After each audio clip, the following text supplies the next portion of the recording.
All right, with that said, we are now live on YouTube, so it is a pleasure to be here this evening. We are having our second Voices from the Field. This is season 1, session 2, so it's very exciting with respect to what it is that we're going to be covering this evening.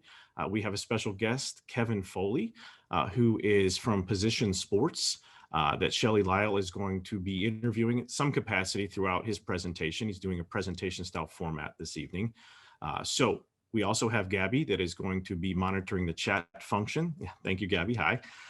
So you can ask your questions in the chat feature, and then Gabby at the end of the call will present those questions to Kevin, for answering. So with that said, Shelley, I'm excited to see where we go with this.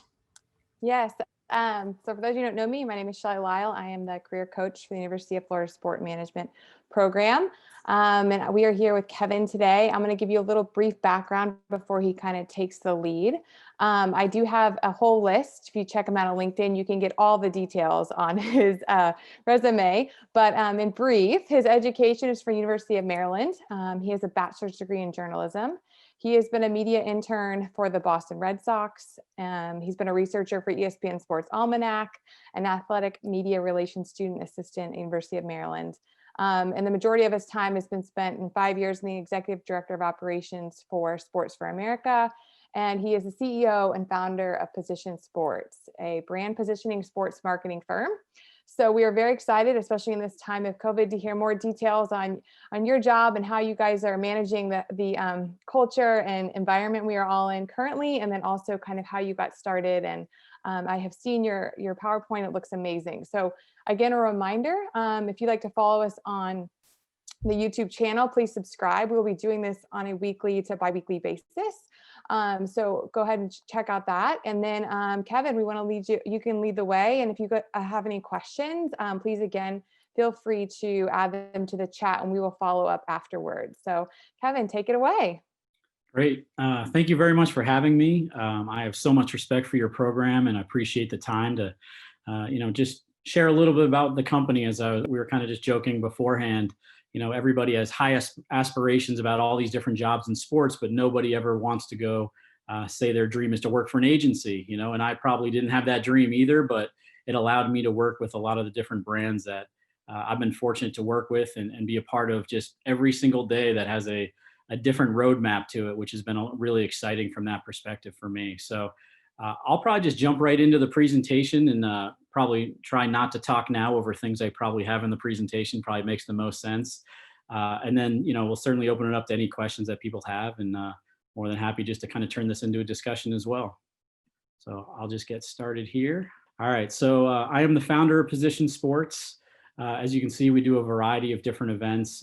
This is kind of a fun mosaic that we usually kind of start out with as we talk about our different events. We do a lot of different basketball related pieces, but we've just grown in that area for the most part. So I'm excited to kind of share some of the different events and clients that we work with and some of our kind of key learnings. And it's been a very exciting time, no doubt about it, as you can imagine in sports. And I mean that jokingly. It's been difficult from the event standpoint, but it's been great on how different sports agencies have been able to adapt and kind of working with our clients. So our company, we started in 2005. And we work with a number of the top brands in sports. Very lucky, like I said. I mean, when I was, a kid, most kids dreamed of, making the NBA or Major League Baseball. My dream was to work with Nike. So Nike was actually my first client. And I've been very fortunate to work with a lot of great people there in basketball and many other sports. And from there, it's really grown to a number of other groups that we work with, from USA Basketball to the Basketball Hall of Fame. Individuals like Chris Paul, working with him on some of his community initiatives. And then even more recently, groups like Red Bull, working on a lot of their non-action sports. Upper Deck, working with them on a lot of their hockey properties. And then even most recently, a partnership with Major League Baseball, where we're really working with them on some of their partnerships with Little League and also T-Mobile as well. So these are just a couple of our clients. It's been great, kind of the growth and opportunities that we've have. And, it's humbling all the time to work with so many great people and have so many exciting opportunities. And as a result, we kind of start a community partnership division, which I wanted to highlight as well. So in addition to, a lot of the big brands, we also work with a lot of great organizations around the country to help them grow too. Some of them we donate our time to, and really find an opportunity to give back and really help them grow in their communities or with them trying to reach, what their goals and objectives are. So anything from, the Delaware Sports Commission to the Wings for Life Golf Classic, which is a charitable arm of the Red Bull brand, Ability 360, which is really a passion piece to me, which are adaptive athletes here in Phoenix. They have a beautiful facility and a number of events, and we always try to grow all of our events in many different ways of wheelchair basketball and, just try to, bring sports across to so many people that might not typically have sports in their lives. The Jim and Cheryl Caldwell Foundation, Jim Caldwell, the former NFL coach, and then the Phoenix Community Alliance, which is a great group of organizations here in Phoenix that are really growing everything. So what do we do? I like to say we do a little bit of everything, right? From A to Z. I mean, when we have events, many times we do everything from, the television contracts to making sure that the laundry gets done at the end of the night. And that's really what I mean. It's every single detail. And I would say that's one of the strengths of our company is we really dive into the details and see the importance of that. So, we're a premium brand marketing firm. We focus on sports integration strategy. So a lot of times the best way to explain that is we take sometimes non-sports brands that are interested in using sports as that vehicle or that platform for their growth. And it could be through, events. It could be through different activations they might have at All-Star weekends or Super Bowls. It might be, media relations or PR work, or it might be digital engagement. So we're always trying to create these different events. And a lot of times we'll get hired and say, come up with the idea and then execute it. And, that's what makes it fun. Sometimes it makes it challenging, right? Because you have, the idea people who have all the ideas in the world, which I love. And then you have the execution team who's sitting there going, whoa, easy, not too crazy. We want to make sure we can do this with the right amount of time. So we try to make it fun. And, as I kind of mentioned in my bullets here, I'm really big on storytelling and I really big on kind of content creation. So anytime we have an event, that's the other piece is we always try to make it an extension of that event. So aside from the people who are attending there or participating in the event, how can we tell that story to the masses who might not be a part of that? So it's been a really good opportunity and it's been great to kind of be a part of this growth through the years. So what makes position sports unique?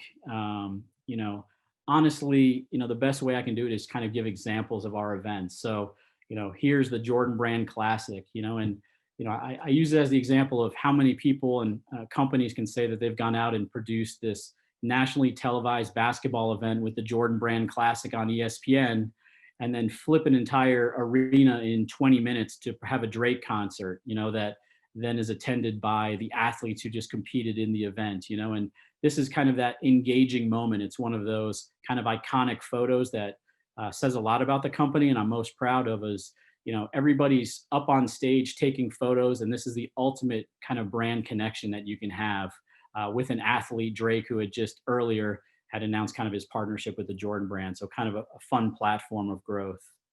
Michigan Midnight Madness, the first time in 20 years that a school put on Midnight Madness. And we were there and got the phone call and said, hey, can you guys come up with some ideas on putting together this concept to help launch the new relationship between the school and the Jordan brand with the basketball team. And, over a couple weeks, it was some great ideas and putting together, DJ Khaled here, who was our host, and Jalen Rose, even the unscripted moments, which I showcased in this photo of him just grabbing the basketball. And yes, he did drain that shot, which was amazing when you don't script something that, gets everybody electrified in the building. And that's what makes this stuff fun is you never know where things are going to go and how you're going to kind of plan that out a little bit. And then even a piece like, Red Bull 3-on-3, which is, 3-on-3 when we first started this concept, Red Bull challenged us to come up with an event concept that we could integrate with Anthony Davis and his hometown of Chicago. So we built this great platform of a 3-on-3 basketball event in a time of a lot of violence going on in the summer in Chicago that really needed a big, uplifting experience for the community.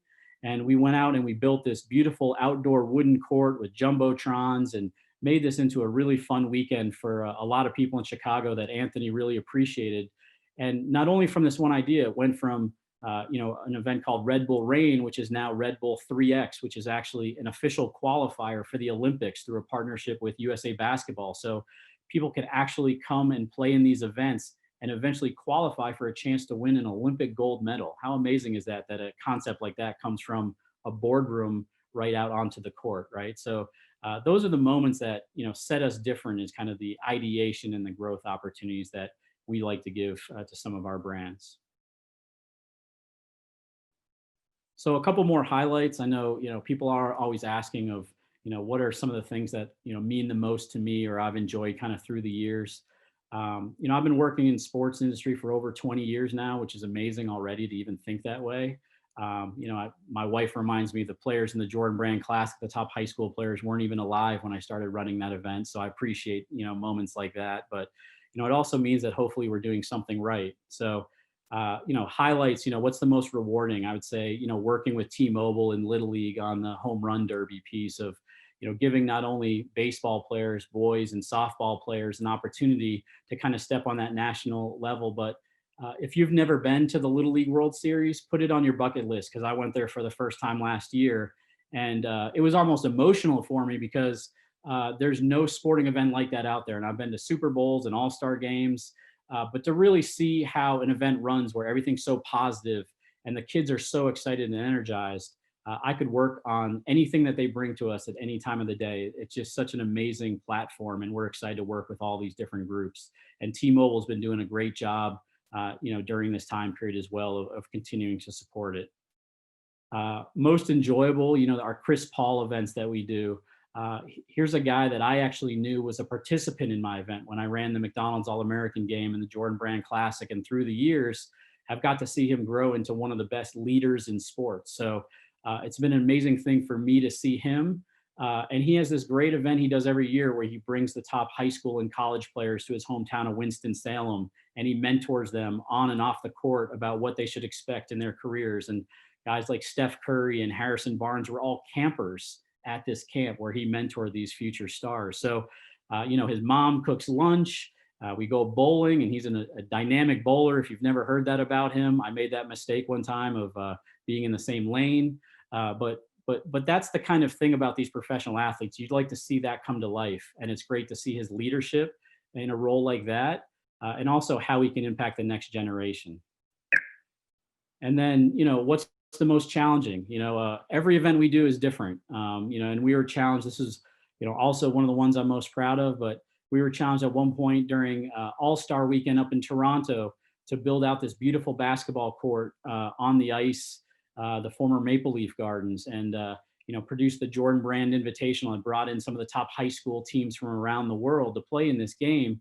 But the challenge wasn't necessarily that event. It was the fact of All-Star Weekend, we had 3 major events with 3 different clients. So the challenging part is anyone who works events is, you're the first one in the building, you're the last one out, and then you have another event. You might be out the door at 2 in the morning and you're at that next event at 6 in the morning running a big event for Nike basketball that could be in another part of town, and then running a major basketball press conference for the Basketball Hall of Fame that's live on television, later that afternoon. So the challenging part is just balancing not only your sanity, but your organizational efforts and just kind of how everything comes together. Any questions on the company? I mean, that might be a good place to pause a little bit just before kind of jumping into career path stuff, or I can just keep on going. Well, yeah, sure. I would like to ask, for those of you who are the students who are interested, we're going to hear about your career path, but curious, what it looks like to start. You've got all these great names and people that you work with, but from the beginning, like your step one to where you are now, how would you, when you're looking to apply for jobs or you're looking to hire people, what are some things that you're looking for? And, I think your job is in the dream world in a lot of ways and super cool. So I'm just curious, like at the level one of your organization, what you're looking to hire. Sure. Well, I'll be honest, like my step one, and this is probably what I would say is my step one is when I started this company is I started in my living room. So it was just me, so we have a kind of a running joke at our company that you can't teach initiative. And our first test with a lot of people is who has initiative at events. So if we're at a basketball event, who's out there, filling the Gatorade coolers, who's doing above and beyond to take the events to the next level. And I would say that's where I kind of got my start, but that's what I look for in people is those who have initiative and get there. And you can really see it right off the bat of, someone might get into sports because they love sports. And I understand that, but it's also about what you're really good at, and how you can kind of handle what's thrown at you. And especially in the event world or in the ideation world, you need to be prepared for stuff. So, I learned that from day one that you need to know everything about the events that you run. And, I just honestly, and I'll, probably touch on it later, but I really, ask people to really self-educate a lot, so when you're applying for a job with us, we want to know that you know the industry. We want to know that you're out there getting after it. And I'll have a couple tips later on what I look for in resumes of people who are trying to apply for a job with us or even for our clients, if I can ever help with that as well.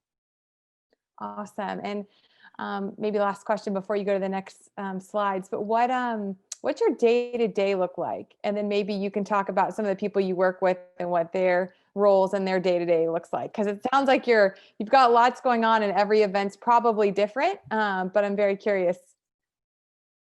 Yeah, my day-to-day, I think what makes this fun is every day is different. And most of the time I don't know what my day is going to bring until I look at my phone right when I wake up. So that's part of it. We're our calendar is ever changing, especially now. And that's one of the challenges. We all sat there in March and we said, okay, we're going to delay this 2 weeks. We're going to delay this 3 weeks, and how you adapt to that. So a lot of it is reactive to what clients are looking to do or change.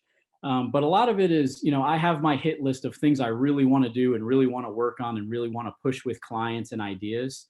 So my day-to-day is a lot of PowerPoint presentations, a lot of networking with people, and that's it. I try to do as much as I can to jump on as many different calls and Zooms. You guys all know, right? I could probably Zoom for 15 hours a day with different people for meetings all the time. It's such an easy thing to do now.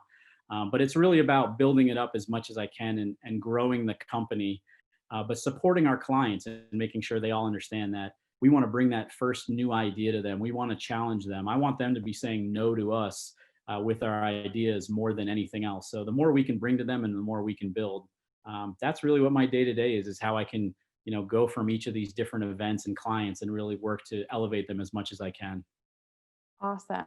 Yeah, it sounds like you're a networker and creative minds are encouraged in your world to be kind of ahead of the game, I would imagine, too, on ideas and just different events, especially marketing and looking to the future. So yeah, with that being said, I'd love to hear a little bit more about your career path and Sure. then we'll take some questions. Great. So my career path, a little unique, I guess, from day one, this is kind of the mantra, and I know I'm a Boston guy through and through. So putting anything New York Yankees in any presentation I do takes a lot of, respect I have for someone like Derek Jeter. But I'm a big quote person. So you'll see this a couple times. I just want to share this, but there may be people that have more talent than you, but there's no excuse for anyone to work harder than you. And that's really, he probably said this after I started my career. So don't get me wrong. It wasn't my mantra as I went through everything, but I tried to live by that, with everything that I did and take the opportunities. What I always say is I can actually pinpoint, 4 opportunities in my life that changed everything for me from a career standpoint. And, those are the moments that, I feel are impactful. So I always kind of start with those to kind of, share where I'm going, and it hopefully helps people understand, how to work through their career as well. So my first opportunity I had was with the Boston Red Sox, and it was through a family friend. I didn't apply for anything, and I'm not like, most people are like, oh, do you want to tell people you just got that through a relationship? I had a family friend who basically asked if I wanted to go in and make photocopies, get coffee for people and everything else with the Red Sox. And I said, absolutely, sign me up. I'll do it for a whole season. So I went in, and it was, a great opportunity. I had someone open the door for me. I went in and I was that guy. I was putting together reports for a lot of the executives on players. I actually focused on a guy named Nomar Garcia-Parra, who was in the minor leagues, who ended up being someone that the Red Sox traded that ended up helping them win their first World Series. So that's my little piece of helping out the Red Sox back in the day. But I grinded through that experience. It was 8 o'clock, 7 o'clock every morning, riding the T into downtown Boston, a full day of work, a game at night. And I was that guy wearing a suit on the T home, where everyone was, drunk and making fun of me for wearing a suit at 1 o'clock in the morning. And then I'd do it the next day, and, my job with the Red Sox was I actually called the home run distances during games. So that was my official job at night. I was the official caller of home run distances before they have all the great programming they have now. But from that, it motivated me that I wanted to go into a career in sports. I went to the University of Maryland. I worked in the athletic media relations office. I worked with, wrestling and non-scholarship sports like, tennis and, baseball that didn't have a whole lot, and lacrosse, which was growing, and finally worked up to basketball. And, my senior year, I always volunteered on everything I got. And I went downtown and worked an event at where the Washington Wizards at the time was the MCI Center. And I volunteered at the event. And because I got out of bed and went down there and volunteered and worked hard and spent 2 days, one of the people there at the arena asked me if I would be interested in coming back for an informational interview. And they opened their Rolodex to me. And because of that, I found a job right out, literally 2 weeks out of college. That they got introduced, and I went to work for a sports marketing company, and I started running the McDonald's All-American game. So here I am, 22, 23 years old, and people moved around in my company that I started with called Sports America. And I was probably 23 years old, and I was running as the game director of the McDonald's All-American game at Duke University my first year. And I'll be honest, and I can admit this now, and maybe someone will see it, but I didn't know what I was doing. I'll be honest. And a lot of it is you get the opportunity, and you just got to take it by the reins and go with it, and that's what I did. I worked very hard to get to know everybody and worked with folks like ESPN and Coke and Reebok, and got to just network as much as I could and just get really better every single year. The following year we were, New York, Madison Square Garden, starting the first girls game ever. After that was LeBron James in Cleveland. You want to talk about just an amazing place for me to kind of grow my career and get to know everybody. And then after that, I had an opportunity where Nike approached me after running that event for 5 or 6 years about whether I'd be interested in consulting with them for Nike basketball. And it was a dream come true. I got to know a lot of those folks through my relationships with the McDonald's game, and no brainer for me. And basically I was able to consult for them, and I could start my own company and work with other brands that were competitors. And literally it was overnight. It was like almost like a Jerry Maguire moment, building out my company name and brand and logo. And I sat there all night and just put together a business plan of what I wanted to do with, Position Sports. And I started in 2005. I don't think to this day I've used one thing from that business plan, but it seemed like a good idea at the time. And at least it motivated me to get out there. And, when you're the only one working at a company at that time, you're highly motivated. You take a vacation day and nothing's happening at the company. So you have to take that in mind. I spent a lot of time on airplanes and meeting people and going to events and volunteering, even when I was working full time, to try to meet people and get going. So I don't know if there's any kind of questions anyone has on that piece, but I'm more than happy to kind of keep rolling with it as well. Yeah, I'm really curious where your passion for sport came from, and how important do you think that is in this industry? It's really important. I mean, look, everybody, when you ask them why they get into it, is because they say they love sports, right? My 78-year-old mother loves sports, but she doesn't work in sports, right? She has to be good at what she does, So forever when I was growing up, my family made fun of me because I was always, March Madness, I was creating brackets. I was always doing just crazy things and baseball cards. And I loved everything about sports. I could tell you every athlete in Major League Baseball and batting averages and things like that. That was important to me. And that's what I love. So I was really passionate about it. So as much as they made fun of me, and I told my mom this a couple months ago, they made fun of me for working and cutting wood. My parents were from Maine, so we spent a lot of time in the summers in Maine cutting wood so I could make money to buy baseball cards because I loved it. Well, fast forward, and now I'm working with Upper Deck, right, as a client. So I told Upper Deck this. It's funny because that was so important to me, was to get that pack of Upper Deck cards, that I appreciate the value and the time that goes into that now, and I understand how it means to connect with people. So, I appreciated that, and I told my mom all those years of all my siblings making fun of me. Hopefully that paid off in that regards, but it also means that I've learned, from the inside out on how stuff like that works and how you really want to market to people and how you want to engage with people. Yeah, that's great. I always, I encourage the students when we're talking about careers to take into to fact that like these are crazy hours. I loved your honesty in that because I think that's so true, especially at the beginning. And there's a lot of fame and there's a lot of glitz and glam when we look at sports and we watch sports, but you're firsthand know all the work that goes behind it and the crazy hours and the 1 a.m. in a suit on a subway. That's very real. And so I think it's great that you share that piece, especially because I think it's a good reminder that everyone starts somewhere. And a lot of times that is in kind of the grunt work, the coffees, the, late nights. So thanks for that. And go ahead and tell us about COVID-19 pandemic and how you guys are managing that.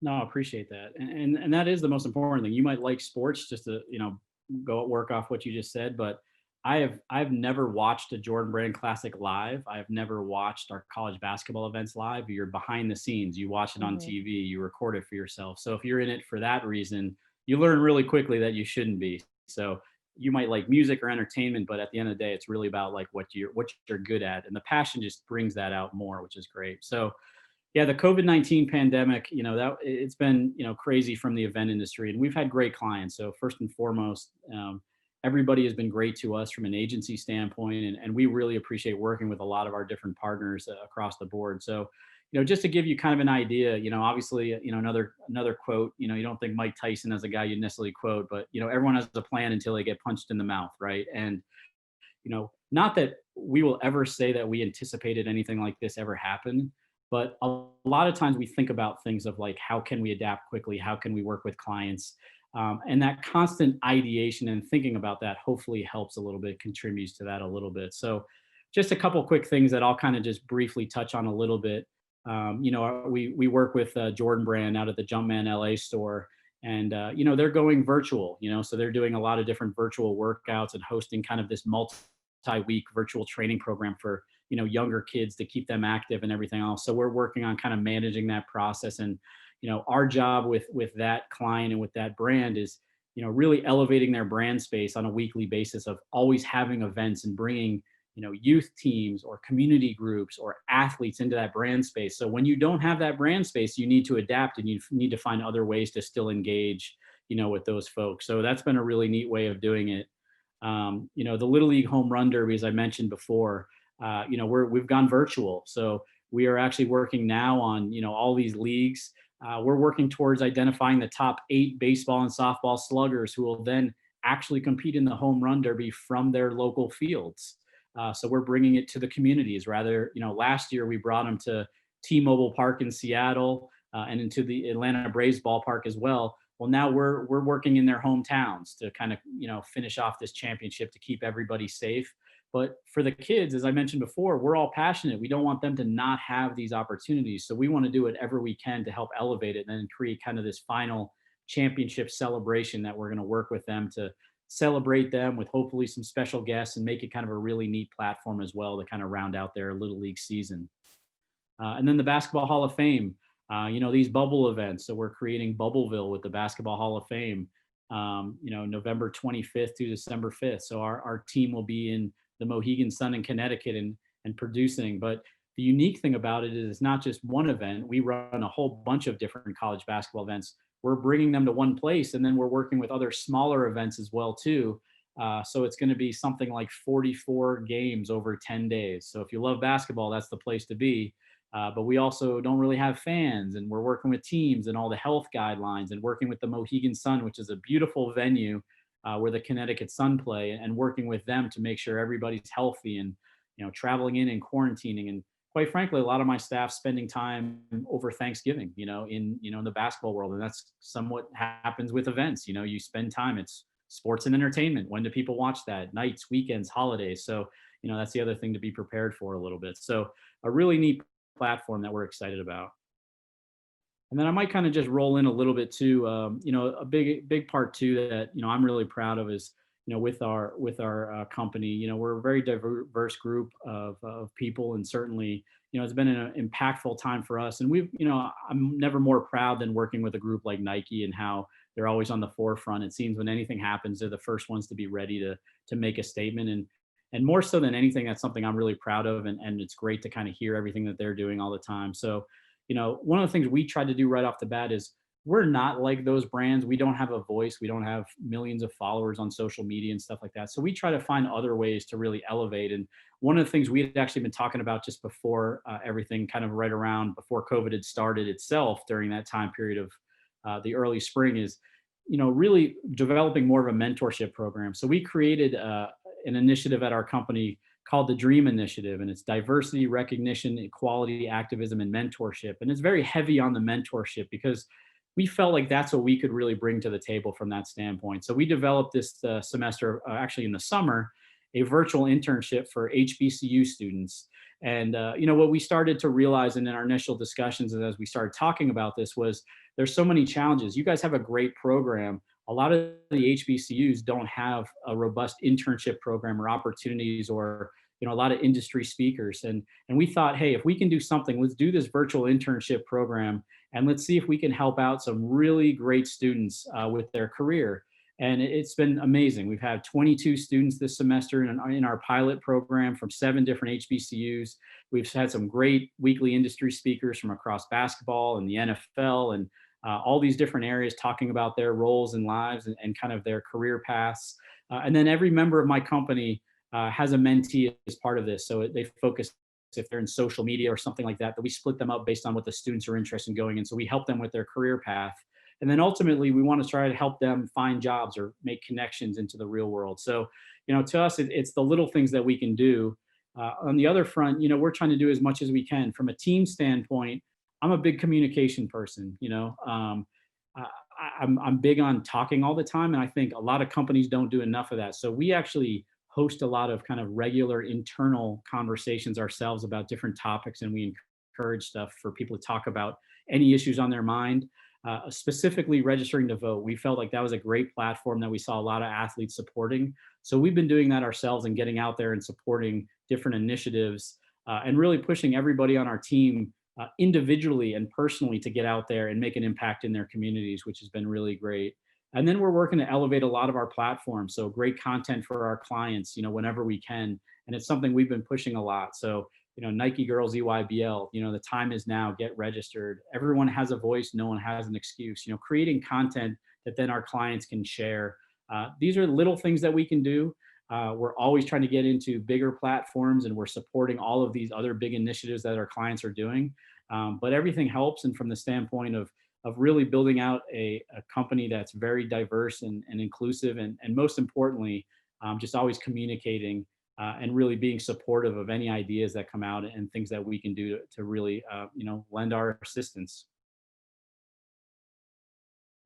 Anything on either one of those topics that anyone might have a question on? Or Shelley? I don't really have any questions. I think it's amazing what you guys are doing and how you're adapting, as well as at the same time you're adapting to the market. You're also reaching out and helping out. And I think that's really cool to combine both. You're busy, but you're also willing to help, and that speaks volumes. So if anyone doesn't have any questions, go ahead and share a little career advice. I'm sure the students are very excited about this part. Yeah, and I'll just finish up with this part. Look, it's hard. I mean, I in addition to the work that I do, I'm also an adjunct professor here at a local university, and through my career, I've probably had over 100 interns that have worked at the company for me and always helping to kind of get different people to different jobs and everything else. So I give kind of career talks all the time and really, help bring in different speakers as well. So I appreciate what the advice people give, and hopefully it's the little things that I can do too that might inspire somebody. But once again, once you know what failure feels like, determination chases success. So I've been there. I've been in situations where you don't get that opportunity or that job or things like that. And to me, it's all about preparation. And that's what I really preach to anybody who's looking to get out into the world. Anyone who's going into the sports world right now, I don't think it's a shocker that it's a very tough time, right? There are not a lot of jobs. But I will say that I think there's also the positivity with it is that, once we get through COVID and everything else, I think there's going to be a big rehiring because I think brands are going to want to get back into it. And I think this is where the opportunity are for students and how they can differentiate each other from themselves. So here are just a couple of quick things that I would kind of put out there. So the number one thing to me is volunteer work, right? I think it's the most underrated part of your resume, and it's something that I preach all the time is work experience is awesome. But I love to see, as I told you right at the get-go, I love to see people who have initiative and are go-getters and get out there and really work hard. I would rather see someone who has 8 items that they've volunteered with and got out there and met people any day than one real good work experience. Because volunteer means that you're probably donating your time, you're taking personal time on the weekends, you know you're not going to get something back. But I also think that it's a way that people can also self-educate themselves of getting out there and seeing how events are run, getting to meet people. So to me, that's really impactful from someone who really gets out there. You can build a great network, you can gain experience. But like I said, it's about being aggressive in this world. And if you're not being aggressive and you're just waiting for jobs to fall, that's going to be a really tough thing.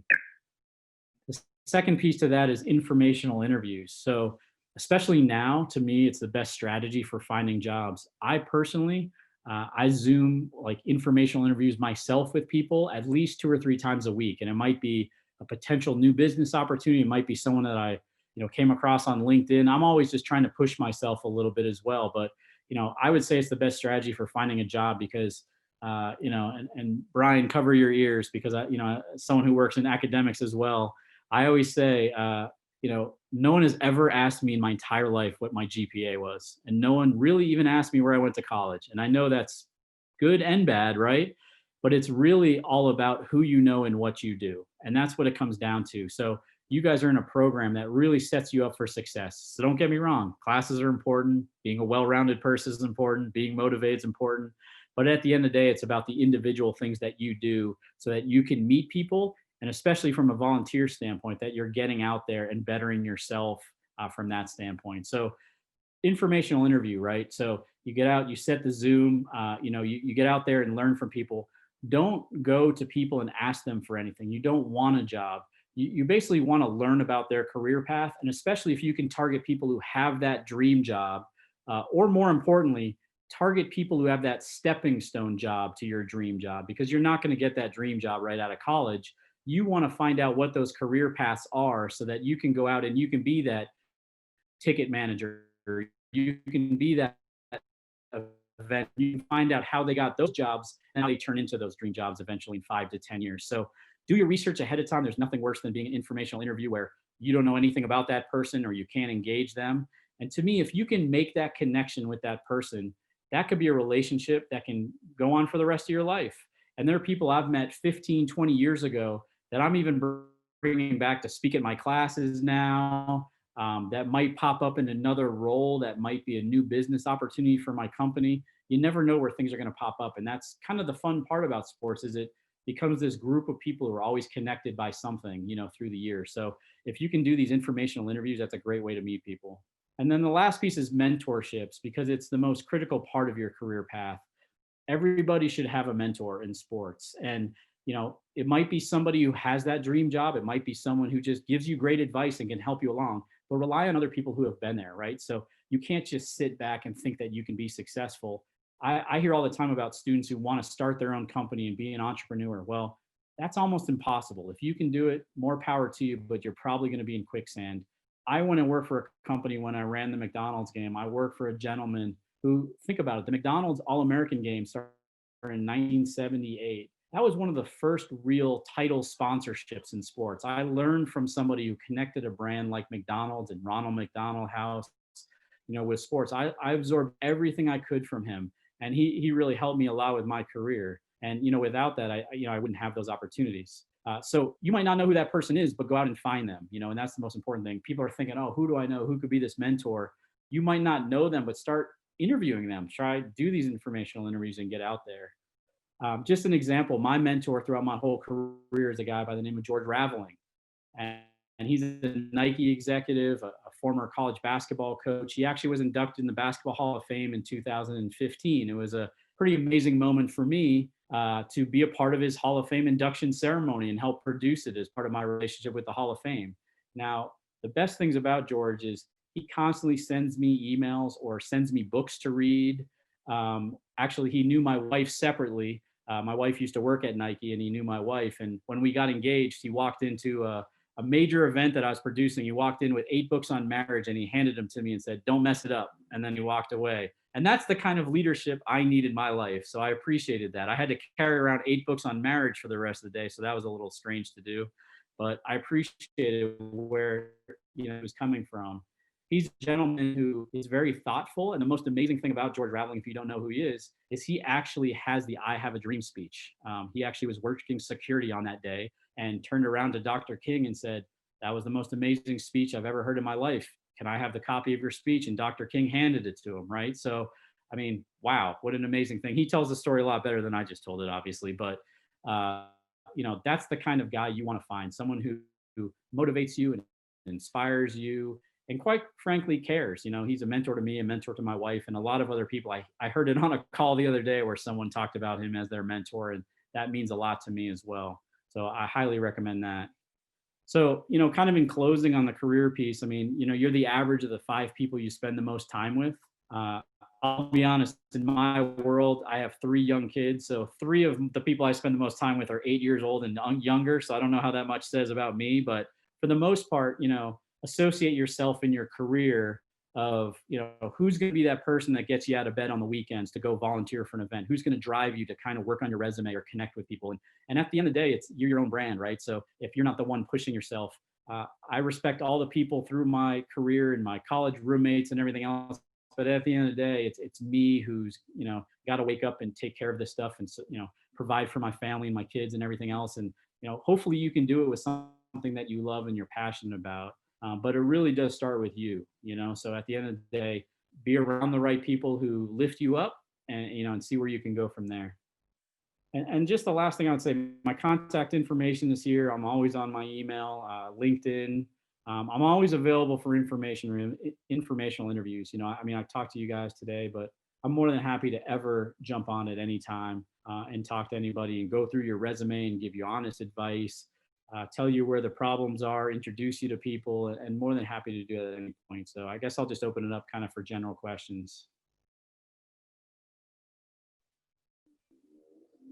Yeah, Kevin, so it doesn't look like right now we have any, but I just want to say thank you so much. That was really informative, and I took down a couple notes in my head about things I need to do better for sure. So I just want to say thanks for that. I actually have a question for you. I see obviously your connections were in basketball, but it seems like at the beginning of your career and your childhood, baseball was kind of your passion. Was it because of the connections you had? That's why so much of your business is in basketball, or?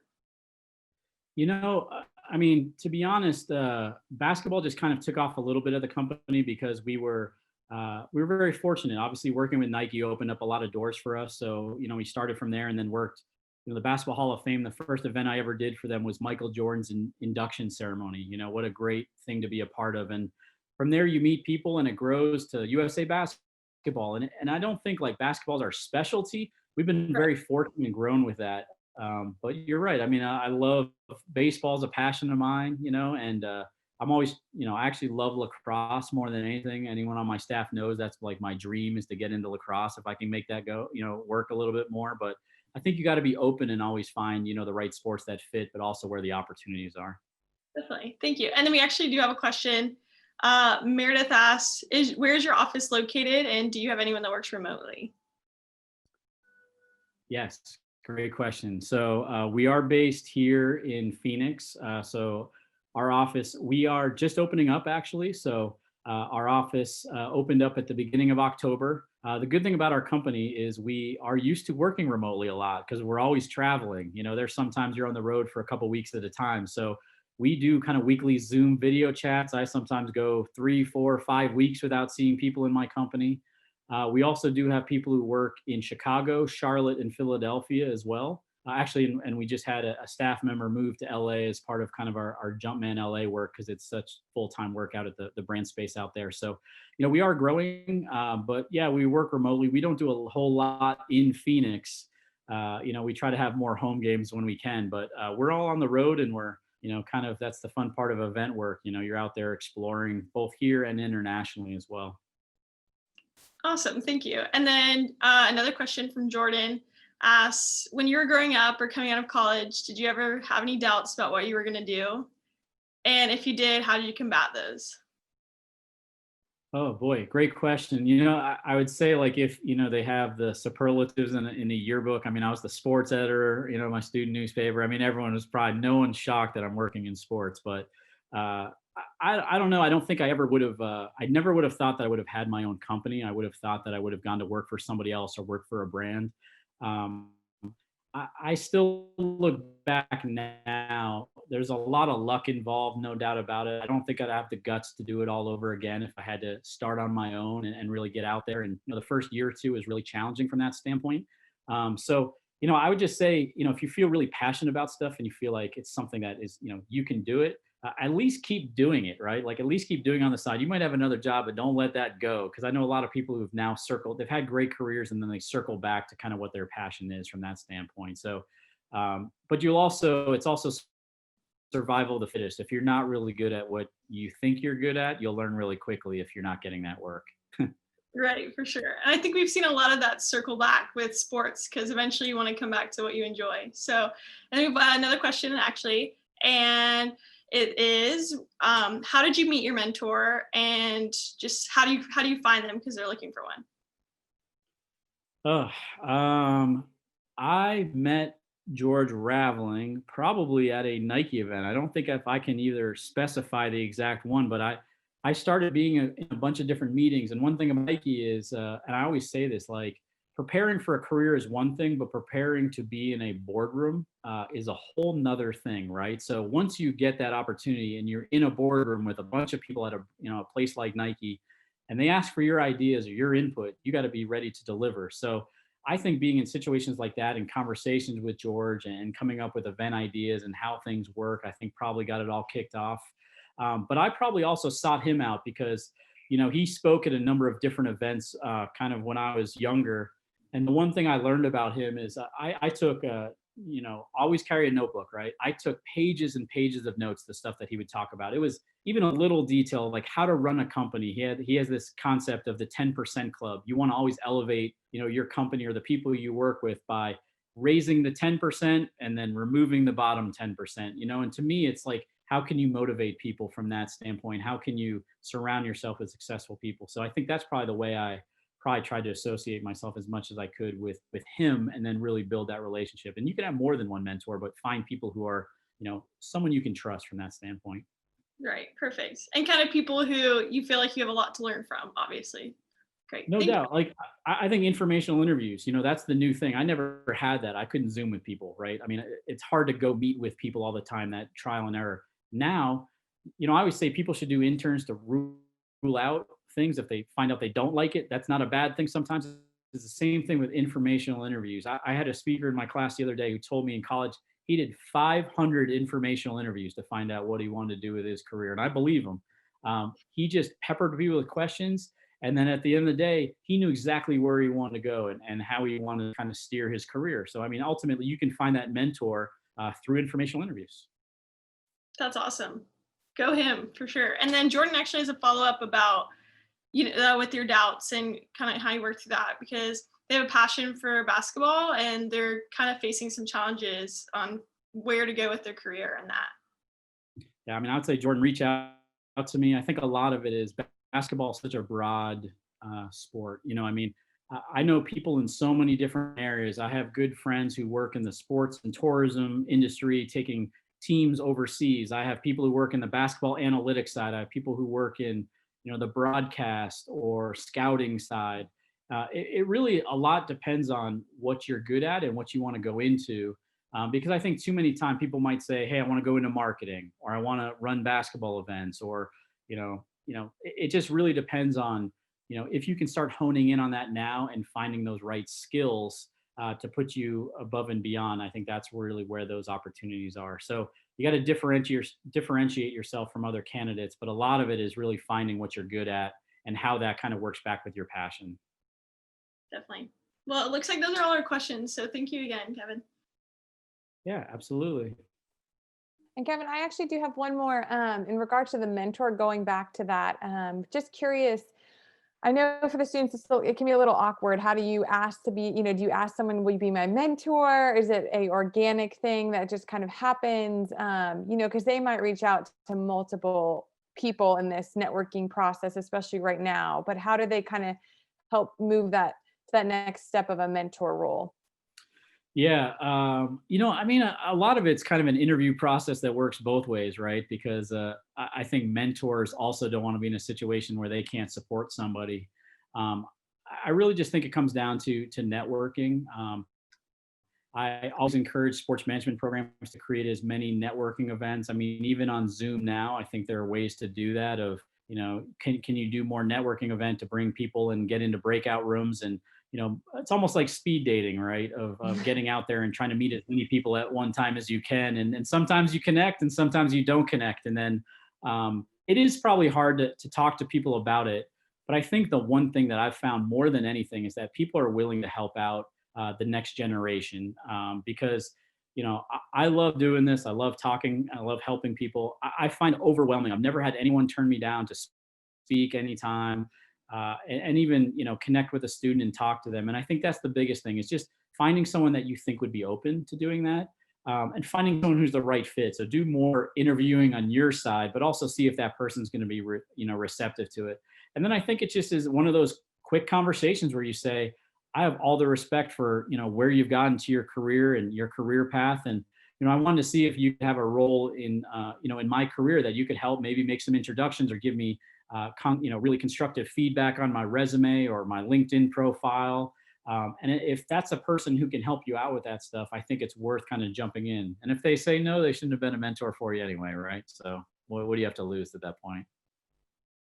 That's great. Yeah, super helpful. Because I do think it's just the new age of, and a little awkward to start out with on people. Like, I don't know how to keep that mentor or that even that relationship going. It's like, okay, I've got one email and then I've got two, but then what do I do? And so that's really, really helpful for them. Yeah, and I don't have any more questions. Brian, do you have anything on your end? Thank you so much again, Kevin, for all your time and effort, and even just being willing to give the students your email and information. We greatly appreciate it, especially now in this time and knowing what's coming in the future. You've given great insight. So thanks again. Absolutely. Yeah, no problem. Thank you. Yeah, thank you, Shelley. Thank you, Gabby. And thank you so much, Kevin. I don't have any additional questions. You have been more than thorough. This has been super insightful, very helpful to students, and I am looking forward to all the feedback that we're going to get. Kevin has been generous enough to provide his email address, plus he provided his LinkedIn contact information. So please feel free to reach out to him as you proceed, throughout your educational experiences and or your careers. I'm sure Kevin will be a great resource for all of you as you proceed. With that said, Kevin, the UF Sports Management Department and Community thanks you so much for your time, for being the second session for the Voices from the Field. This has been really awesome opportunity, and I look forward to communicating and connecting with you as well in the future with respect to additional endeavors inside and outside of the classroom. Absolutely. I'm always available. So feel free, anybody reach out anytime, and more than happy to talk more about stuff. And, once again, it's the agency life is a lot of fun. And I highly encourage people, especially as that stepping stone job, it's a great place to look at, to get out there and get experience and really find what you love doing, right? I mean, you might not find that going to work for a football team or, a college program, but a lot of times if you put yourself in a diverse environment, you might find that path as you're going through it. So always more than happy to share that with anybody, and always available if anyone wants to reach out to me. So thank you again for the time. It's been an honor to talk to you guys today. So thank you very much. It's been our privilege. We appreciate that, and go Gators. Go Gators. Right? No, absolutely. Take care, everybody. Stay safe, please. And thank you again for being on the call this evening, excuse me, Kevin. This afternoon, your time. There we go. Perfect. Yep. All right. Take care, everybody.